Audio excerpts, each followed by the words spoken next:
The trilunar syzygy. So the 3 moon syzygy A something. trilunar syzygy. What the fuck is a syzygy?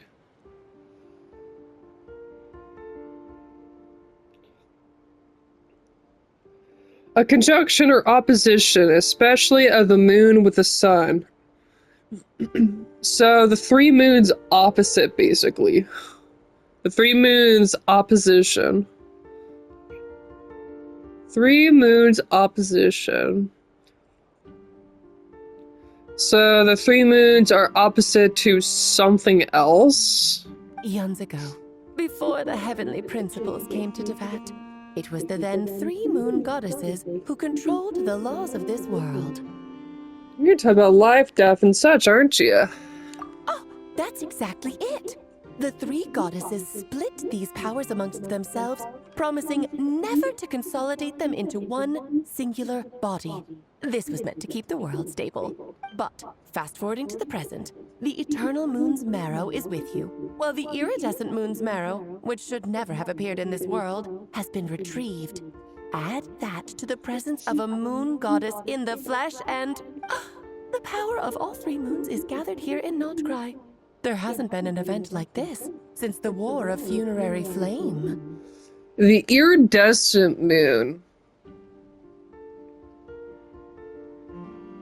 Hang on, I'm thinking, because we harnessed the eternal moon. We got the help of Arlecchino, who has a crimson moon with her, but I don't think that does she have the iridescent? I don't remember. I don't remember the scene that well. I do think that Arlecchino shares some of that iridescent moon energy with Kutar, but I do not believe that she ever gave it to her. And then, obviously, Columbina herself is the last moon.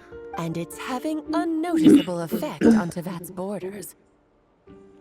Because I wish to give my darling daughter a peaceful, sunny environment to grow up in. Is that a good enough reason? Kinda sounds like you're dodging the question, but it does make sense. Well, that's one reason anyway, and the most important one. The others are a little complicated to explain. For instance, cleaning up after dearest Miss R. Rain daughter? Albedo could tell you more about that if you're curious. But right now, I have a more important question to ask you. Why are you collecting the moon marrows? Columbina wants to use their power to return home. I see, I see. Nicole told me about that legend once. Nicole? You mean meet Anne? Oh, so you remember. We heard her voice in Fontaine. Yes, of course. That was a story about fate, her area of expertise.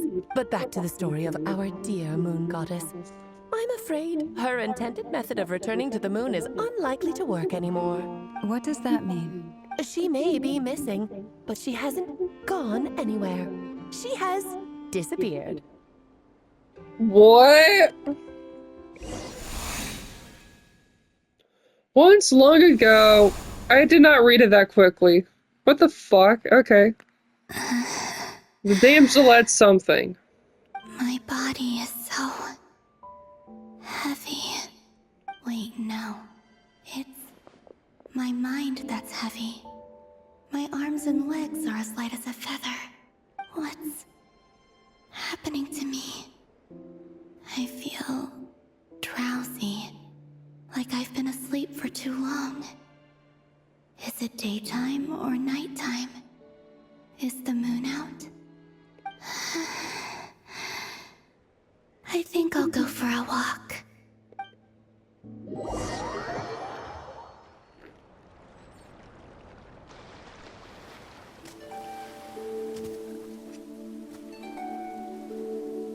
Are you out for a walk too? Huh? Oh!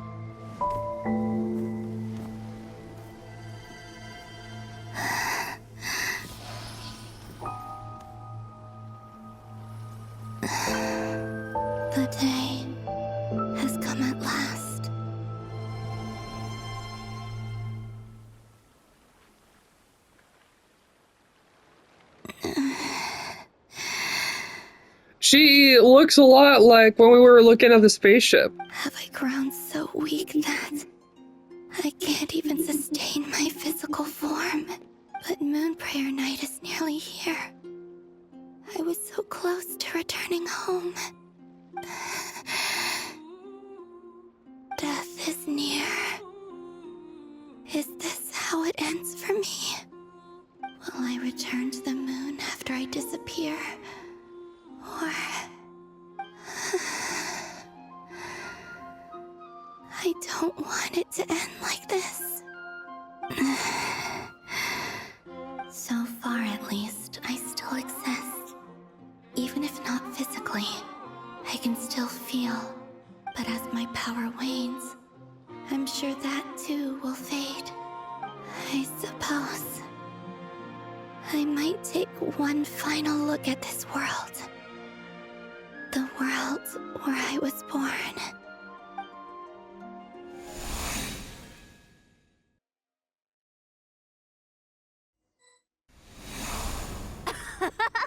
Come on! Come on! Wait for me! The Frost Moon Enclave. How much it has changed since I was born. These decorations, they're so heavy. It's times like these when you kind of wish men could be priestesses and acolytes too. How fascinating. I've never had the chance to be privy to people's private lives in this way. In the past, people would get so solemn and serious the moment I showed my face. Like they were frozen stiff. Karina, Lametti, it's time to eat. Coming! I want to watch them a little longer.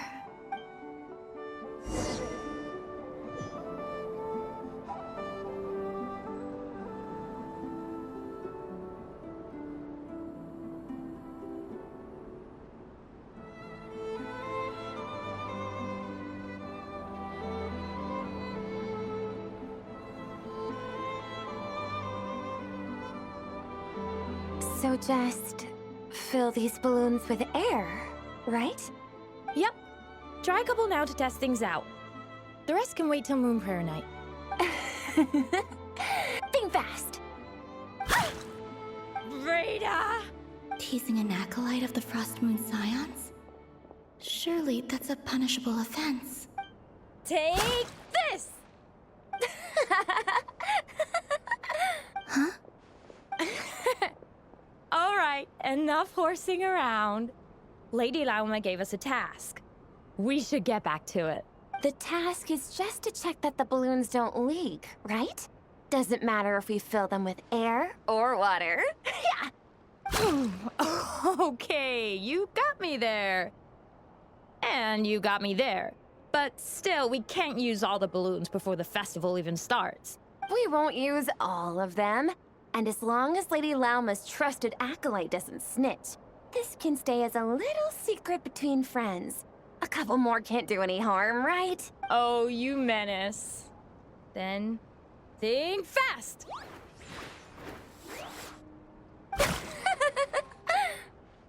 Is pumping a balloon full of water really so much fun?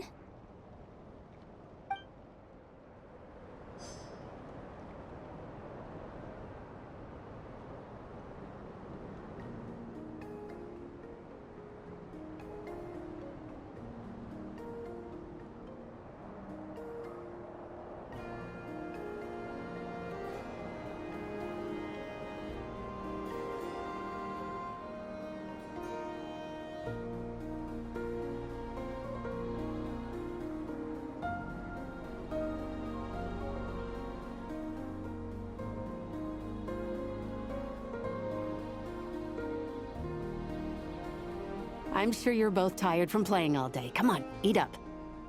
A plain, humble meal. That has always been the way of the Frost Moon Scions. Huh? How come Lametti got a midsummer berry dessert? Oh, I always get Lockaberry. I don't mind sharing. You can have a bite of mine if I get to have a bite of yours. Hmm? They're sharing food? I've never shared food with anyone before. Even at the Harbinger tea parties, Everyone just ate off their own plate. And when I couldn't finish my food offerings from the Frost Moon Scions, they'd leave the leftovers out under the moonlight for the animals to claim. Hey! That was 2 bites! Oh, then you can have another bite of mine. Oh, you too. Oh, don't fret now. Here, have some of Granny's too. So this is what it means to be family.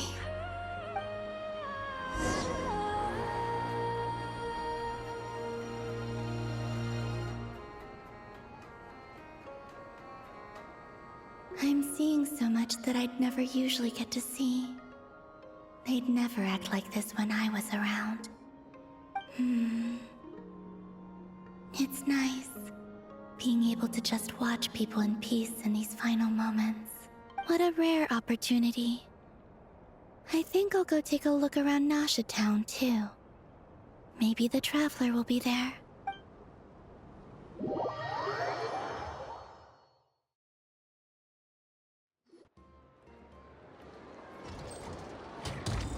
After the War of Funerary Flame, the Moon Goddesses were no longer recognized by Tevat. They lost the whole foundation for their existence. That's why the Moon Goddess's strength is fading. She cannot withstand the world's rejection of her. To be more pedantic about it, the Moon Goddesses did something to offend the heavenly principles, and that's why they were ousted. Something of a recurring theme in Tevat's history. Theoretically, speaking so candidly should put me in their crosshairs too, but they can't tell me what to do. I'll say whatever I want. Anywho, the Moon Marrow energies were but a drop in the bucket for her, and that battle against the Ray Hair of Solnari only weakened her further. Fortunately, it happened close enough to Moon Prayer Night when the Kuvaki concentration here is high. That's the only reason she managed to survive this long. What do you mean, fortunately? You said she disappeared. We're too late. Oh, what a headache. I thought this was all common knowledge. I guess I have some more explaining to do. Okay, buckle up. It's time for another lecture.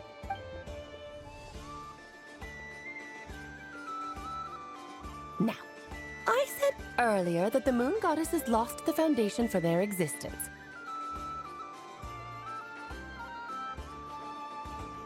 The reason for that has to do with the natural order. Basically, the rationale for their existence in Tevat was lost. The same logic applies to the present Moon Goddess, too. Consider her existence so far. Her comrades in the Fatui called her Damselette, and she was worshipped as Kutar by the Frost Moon Scions. But these connections have now been severed, whether by her hand or yours. So the rationale that once sustained her existence is now gone. Wait, we did that to her? Oh, well, strictly speaking, yes. But let's not start pointing fingers, shall we? I'll only end up as the big bad villain, and that's not the kind of final boss I want to be. Of course I do. I'm only the greatest mage in the whole entire world. Now, if you wish to find your Moon Goddess, there are 2 problems we need to solve. Firstly, we'll need to strengthen the connection between her and Tevat, at least enough to sustain her until Moon Prayer Night.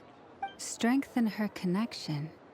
But does that mean I'll have to rally all the Frost Moon faithful behind this? I'm afraid a bygone faith and a former home won't be of any help to her now.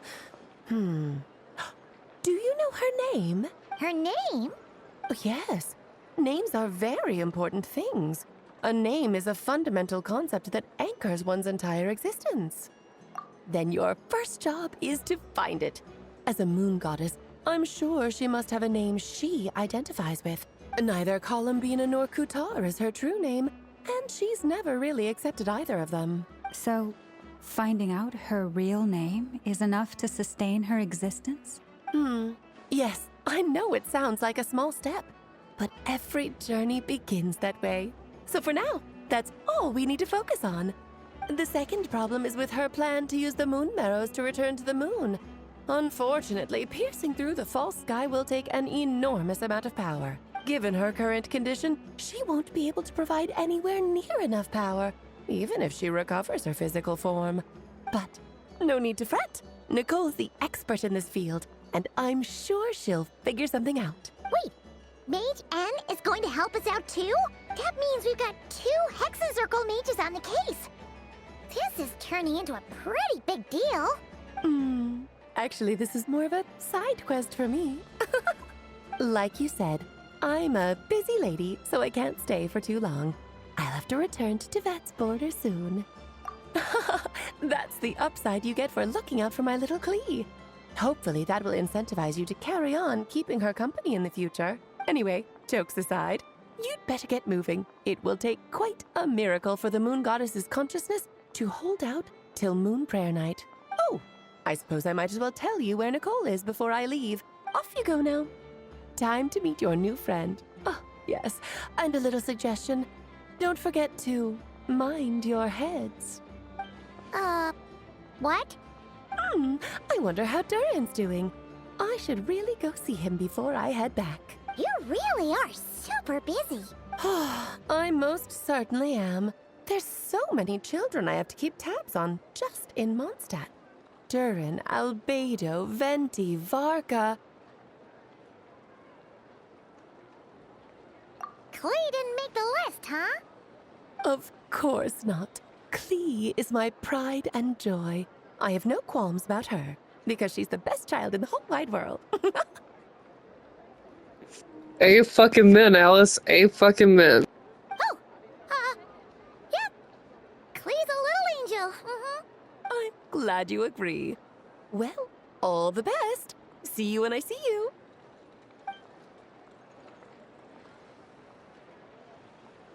She left in a hurry. Yeah, she didn't pack up her stall. Should we handle it for her? I must say, I'm now very curious about her daughter. Klee, wasn't it? What's she like? That's a long story.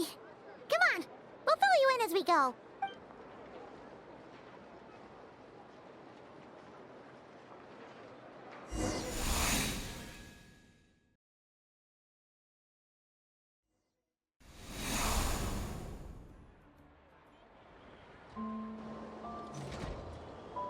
What a lively place. I've never experienced Nasha Town like this before. Hey, you old geezer! Your hammer's rusted through! Who are you calling old geezer? Are they quarreling? I'm looking right at him! You've really gone downhill since giving your daughter free reign in the workshop. Can you even swing a hammer anymore? It shouldn't take you days just to fix a single chair. You might as well use that hammer to massage my back for all the good it's doing. Don't run your mouth, or you'll get a back massage that'll put you in bed for the rest of your life. Look, the materials haven't arrived yet, all right? You know how busy it gets in the days before moon prayer night. I'll bet you send all the materials to your little princess. Blood's always thicker than water, huh?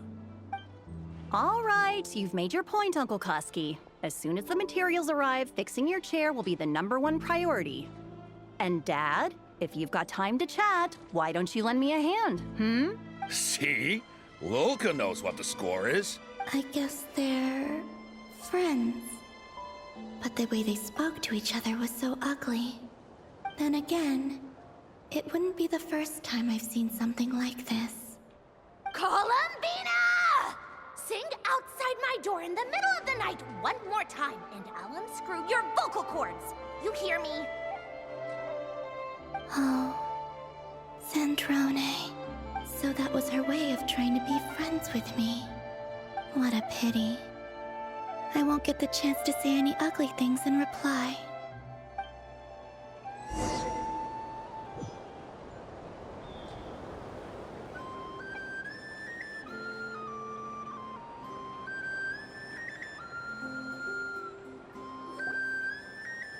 Hey, have you decided what to give her for moon prayer night? I sure have. She's gonna get the surprise of her life when she's least expecting it. Then I'll whip out the ring and pop the question. The surprise of her life. What a fun turn of phrase. Cool, I get the picture. You can spare me the gushy details. Ooh, looks like we have a customer. Hello there, ma'am. Would you like some Moon Prayer Night candy? Huh? Is he talking to me? Can he see me? Here you go.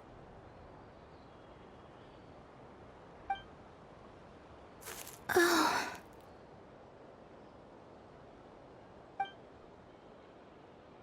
Come back anytime. Right. Now, where were we? I don't That know hurt. why, but I still held out hope.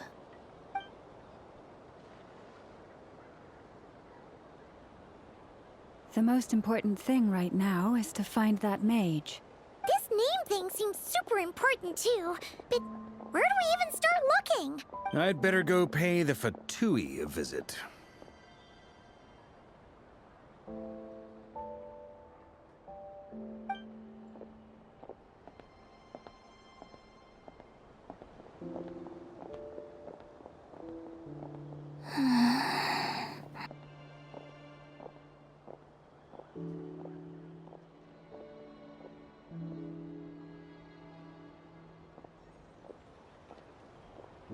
Columbina? Yes! Yes! Please! Please let her come back!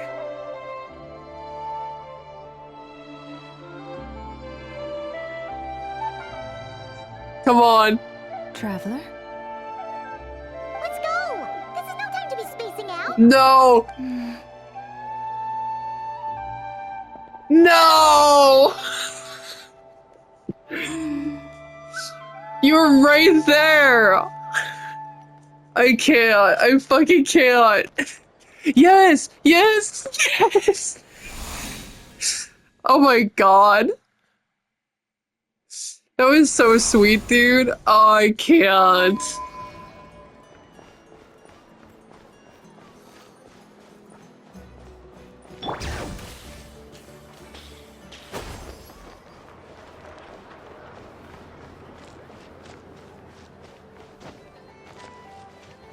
Bring it!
Bring it!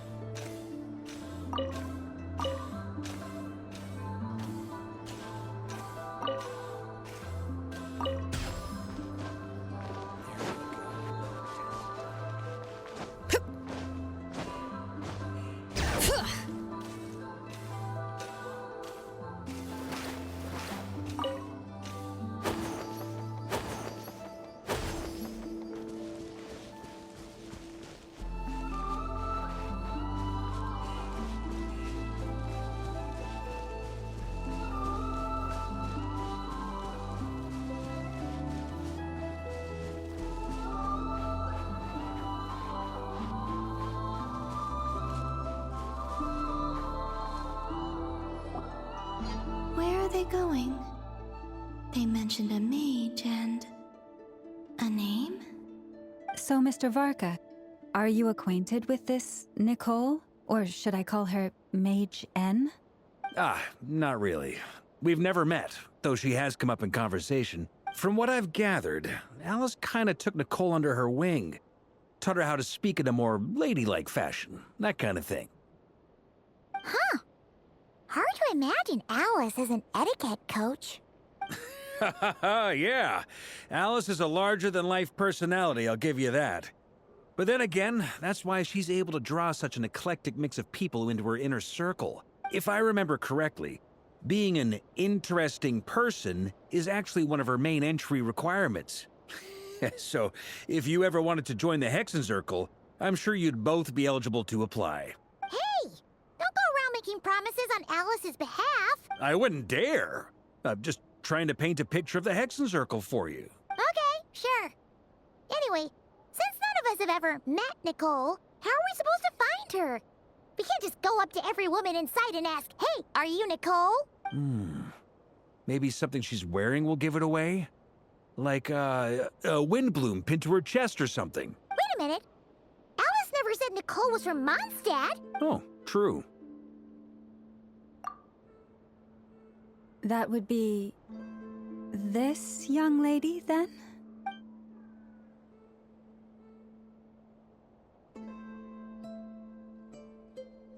Hey there! Sorry to disturb you, but... are you Miss Nicole? Varka, Knight of Boreas of the Knights of Favonius. Alice might have mentioned me before. Have we got the wrong person? Sorry. Well, this is awkward. When I shook my head, I meant, no, Alice hasn't mentioned you before. Huh? Where is this voice coming from? My apologies. For certain reasons, I am unable to speak. This is the only way I can communicate with you. It might take some getting used to, but I hope you can understand. Hey, it's fine. I'm more shocked by the fact that Alice never speaks about me. You know what's kind of funny is the whole fact As that for you two, we have crossed paths twice before, but it is nonetheless a pleasure to finally meet you. I think it's really funny the way that she speaks. She reminds me of those TikTok videos that are the text to speech and it's the female voice. That's exactly what that sounds like in my opinion. I mean, it's N, but at the same time, It's really you! Thanks for all your guidance in the past. You're quite welcome. This time, things are different. We have reached the unwritten pages of the story. You might say that we stand at the crossroads of fate. Now then, allow me to formally introduce myself. My name is...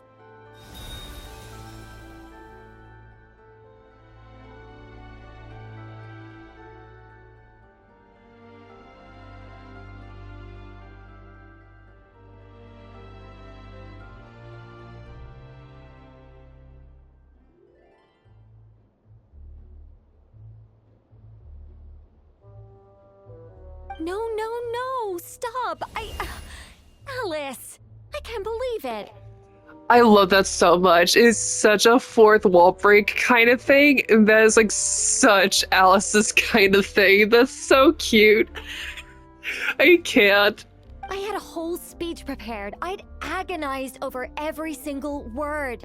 She always picks the worst moments to ruin other people's plans. She had like a really long run-on sentence as well for her, so I think that kind of says it all.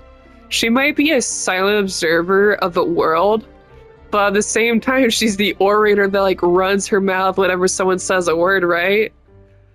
That works. I love that. Actually, she's really cute. I'm so sorry about that.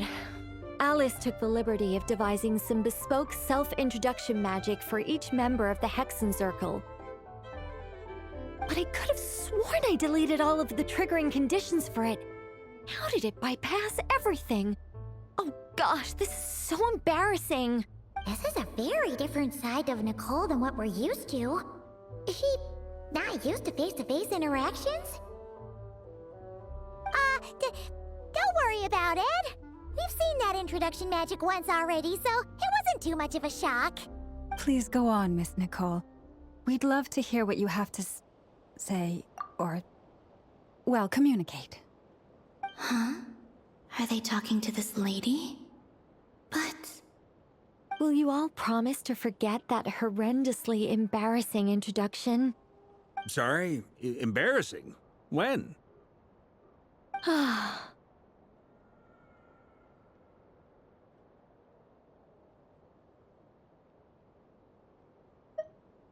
Yes, my name is Nicole, and I am one of a very few angels who have retained both their preferred form and their power. An angel? The Traveler and Paimon should be no strangers to this concept. There is another of our kind in Natlan. They call her the Lord of the Night. Oh! Right! Paimon remembers her! Yes. Well, I have retained more of my power than she. It's because I don't have a long-term duty to fulfill. To be more specific, no. We'll be here all day if I get into the specifics. Moving on. If I'm not mistaken, you are here because you wish to learn how one might reach the moon beyond the sky. That's right. Is that something you can give us any guidance on?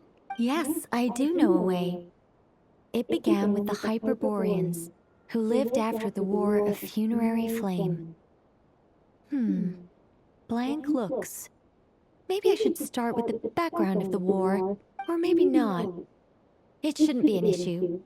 I'll fill in the gaps for you when we have more time. What is she doing? After that war ended, the three moons retreated to beyond the false sky. The Hyperboreans were humans I once aided. They accepted the civilization and creations bestowed upon them by the angels. But despite accepting many blessings of the angels, many among them still held on to their faith in the moons. They were reluctant to accept the new order. Even after the War of Funerary Flame, they sought to contact the moon goddesses beyond the sky and receive their guidance. But all three had passed away by that point. This mage has a unique method of communicating. Is she talking about the moons? Yes, but they did not know. And so, still they prayed for the moon goddess's mercy. After building titanic structures that consumed vast amounts of Kuvaki, at last they glimpsed the moons and heard their voices.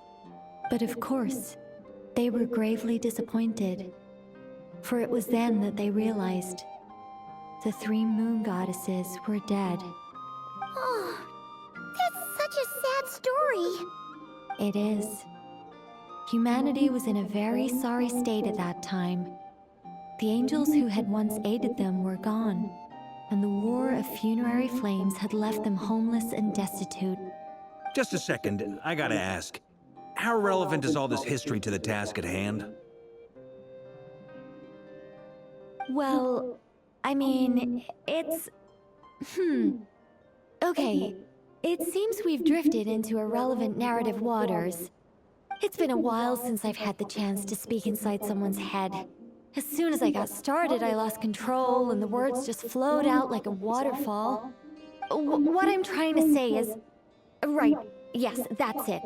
The relevant part is the ritual created by the Hyperboreans.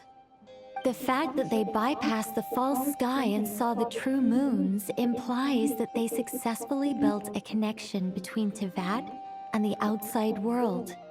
Which means, with enough Kuvaki and a sufficiently stable connection, it should be feasible to send one person over the border.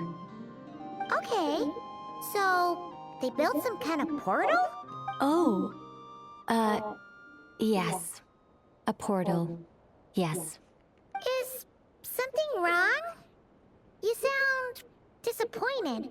I just didn't expect you to summarize it so well. It turns out I could have said all that in one word, if only I'd managed to think of it. No, please, it's fine. This is invaluable knowledge. I'll be sure to record and preserve everything in writing. Oh, really? Well, in that case, I suppose I could backtrack and add some more detail. I did gloss over a few things so far. Whoa, whoa, whoa, time out. Let's summarize what we've got first. The Hyperboreans were the last ones to use this method, right? So we somehow need to find whatever structure they built and make sure there's enough Kuvaki to power it up. Luckily, we have the moon marrow of both the eternal and iridescent moons, so we're all good for Kuvaki. Which means the key issue we need to focus on is finding the place. Am I right so far? Yes. Although, I expect the structure is long gone by now. That said, what if we could take advantage of the phantoms to travel back to a time when it still existed? Well, travel back isn't quite accurate. It's more like we'd be creating a handshake between 2 points in space-time. We wouldn't even have to pick a time when it still existed. It could just be a time when it still appeared in phantom form via projection, or we could project our own phantoms, fold them together, and... You look lost. Was that too hard to follow? Yeah, things got a little, technical there. Paimon's brain is reaching capacity. All right. Let me think about how to put this more simply. Okay, got it. Over the next few days, I'll search for phantoms that we can use. Once I find one that meets the criteria, I'll let you know and we'll regroup. By completing certain rituals, specific individuals will be able to enter the phantom and make it to the Hyperborean structure. If everything checks out, and it looks feasible, we'll just need to wait for Moon Prayer Night, and we can send the Moon Goddess back home. I'm really skimping on the detail here. Is this making any sense at all? I think so. For now, we'll just wait to hear from you. Yes. Basically, yes. Great. Counting on you. In the meantime, we'll focus on finding the Moon Goddess's name. My name? Are they looking for a way to stop me from disappearing? Excuse me, Miss... Go on, Miss Nicole. This conversation was a little all over the place. I didn't catch your name. I am Lauma. Are they gonna the fuck? First Moon Scion. Ah, I did wonder. I noticed that you listened very intently when I spoke about Hyperborea and the moon's history. If you'd be interested, I'd love to visit you this evening and go through it again in greater detail. Oh no, I was right, they're fucking. Also, if you were serious about making a record, it would be too risky to simply write down the raw details as is. I would suggest some tweaks. Maybe rewrite the stories as fairy tales or fables, perhaps even prayers. Anyway, we can cross that bridge when we come to it. So, see you later then?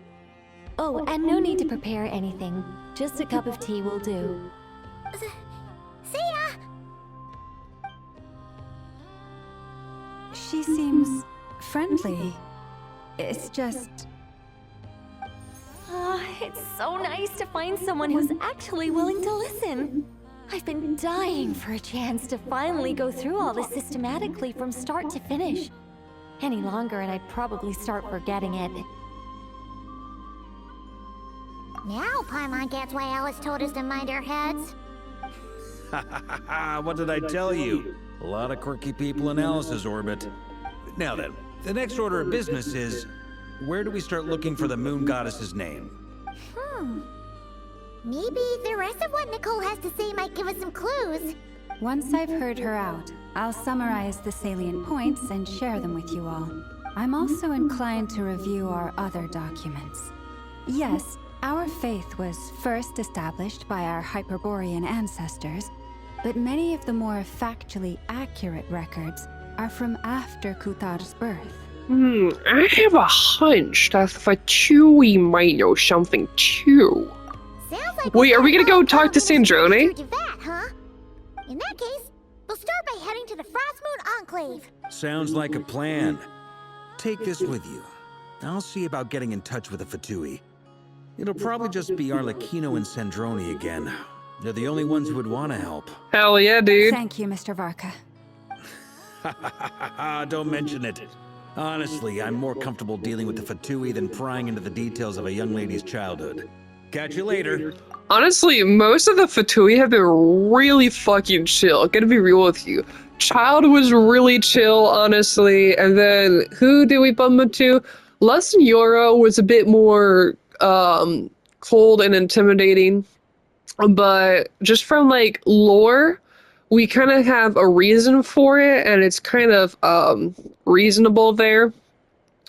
But still, like, based off of, like, the Fatui and everything, it was very clear that a lot of the members had feelings for Rosalind, and they actually liked her. So, again, she must have been pretty chill at one point or another. She was actually probably a really nice person as well. Scaramouche makes sense. Obviously, he's a bit nicer now, but again, he had his own story. The name is fucking badass. The Capitano is badass. Sandrone is cute, and we don't necessarily know her full intentions just yet, but I bet you right now she's not bad. Columbina is an absolute angel. So there's a lot to take in right now, which is kind of crazy. Yeah.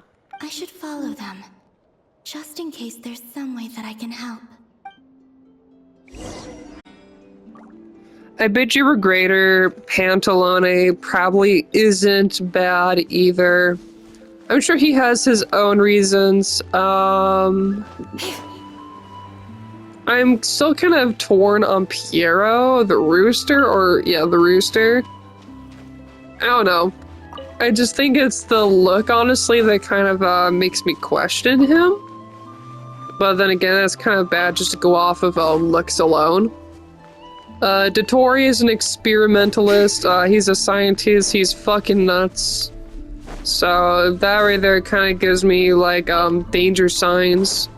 And then Piero, we don't really know much about Piero, so I can't say anything on his behalf either.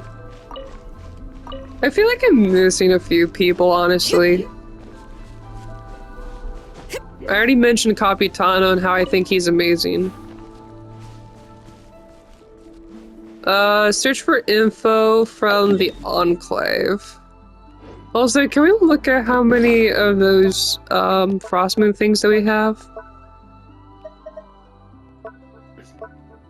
I think they're over here. Also, that's a lot that we have.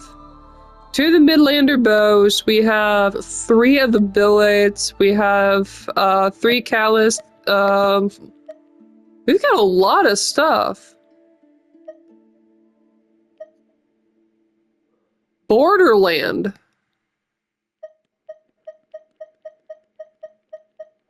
Northland, Midland, Borderland. Interesting. We have 123 moon silver. Okay.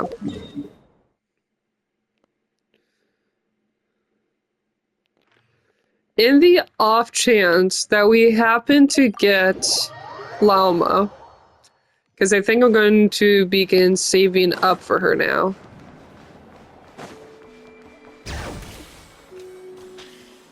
I do think it would be best if we went and actually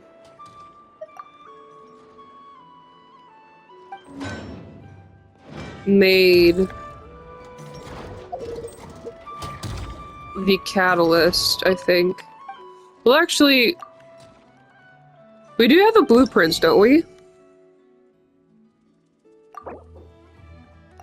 Well, now we have the blueprints for everything.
Oh, we do have material for this. Okay. And actually, it uses the Borderland catalyst. What? Okay, that's crazy. Bloom damage is increased by 48%, and lunar bloom damage is increased by 12%. Moonsign Ascendant Gleam, damage is increased by an additional 12%. Yeah, so I want to do this, actually. And then Outland and Notcry trance domains are how we get these. There's lots of talk about how, Gesoithoth as a trance domain is usually really fucking hard. They're right about that. I just tried it the other day. That was my second time fighting Gesoithoth since, that was my first time finding him since the actual story quest, and yeah, what a headache. But, anyway, this will be really nice to have. So in the case that Llama does get her rerun, this is a good piece for her as well. It would be nice to just level it up and make sure that we actually have it with us. We obviously aren't going to swap out weapons because Prototype Amber's a really good piece on her. Actually, if anything, can we make more?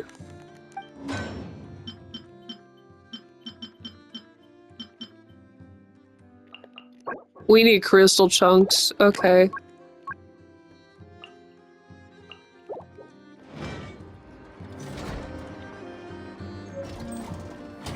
So, we'll find more later, I guess. But just based off of the weapon, using an elemental burst is gonna regenerate more energy basically every 2 seconds. All party members will regenerate even more HP every 2 seconds during this. Okay. So using an elemental burst is basically just going to heal and recharge energy. So it's not super important if we refine it, but it will probably help us more as far as like aid goes. Otherwise, we should be a little bit more focused on taking down the Heras, probably. And then lately, I've been actually building Navia like crazy. Just because I know that she's got really good opportunity. She's just a fucking tank in general.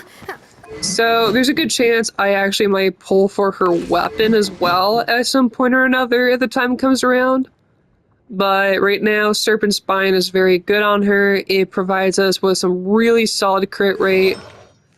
And honestly, we've got pretty good stuff all around. Crit damage on her hat is always nice to see, so we don't really need to do anything regarding that whatsoever. And then I would like to level these up more, but the problem is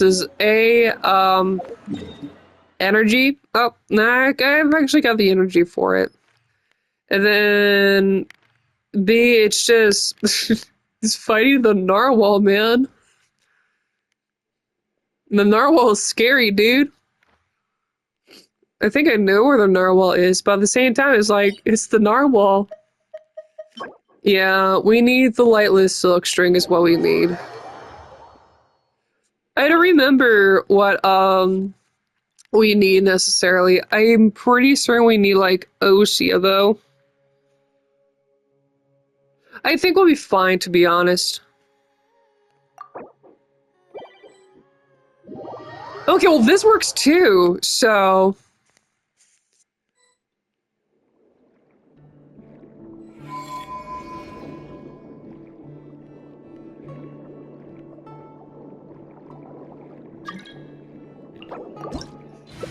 This is the first I've actually done a trounce.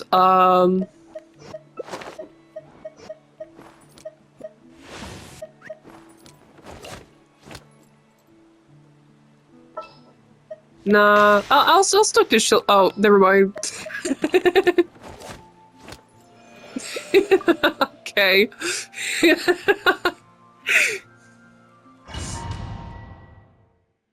We both have Navia. That is so funny.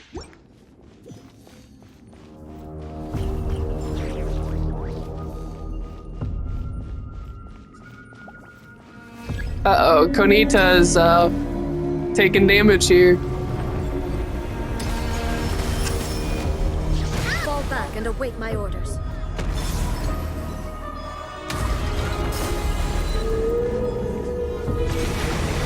This one's got your name on it.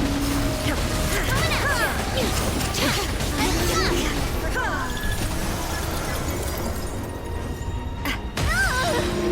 you. No!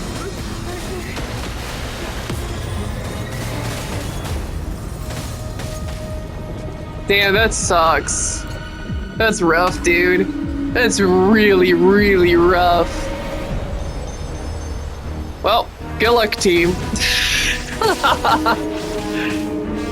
I wasn't expecting us to die that quickly.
Nice, good job, good job.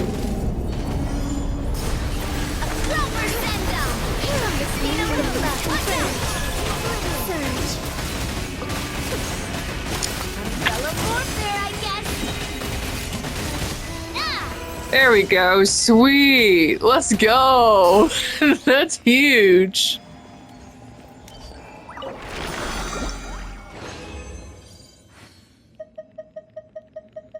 We didn't get what I was looking for, but honestly, it was still really cool to see that either way. Okay. Well, with that, I can, they can successfully, get the hell out, so... We didn't get what I was looking for, but you know what? We still fought pretty valiantly, so I am not gonna complain.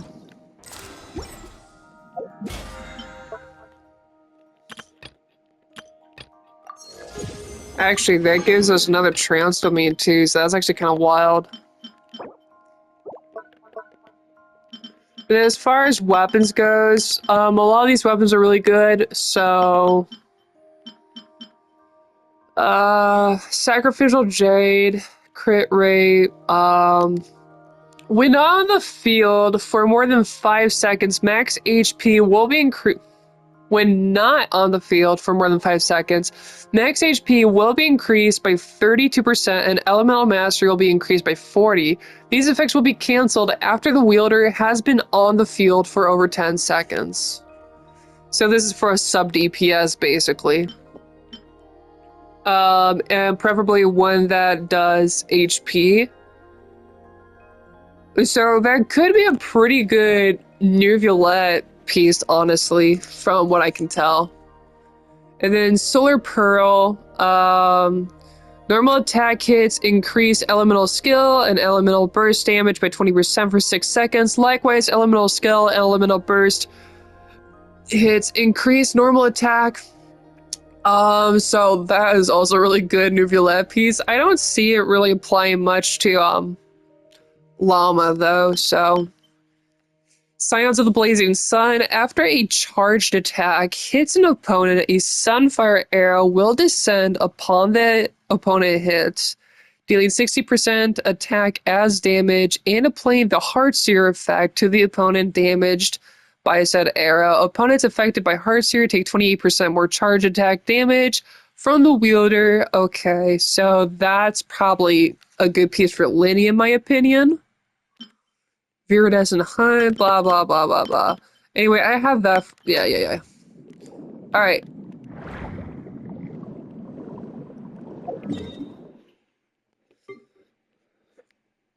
Well, it's pretty bad that we died immediately. I still think that's hilarious. I think the moment that we get back to, the moment we get to... Is it Paha Isle? With a Fatui, that's when I'll start actively looking for or clearing out that region. But in the meantime, I don't think I'm gonna do that. We're just gonna continue exploring this area. And then eventually we're gonna start working on Lantern Raid as well. But yeah, 59 minutes, so I'm gonna stop here. And then we'll continue.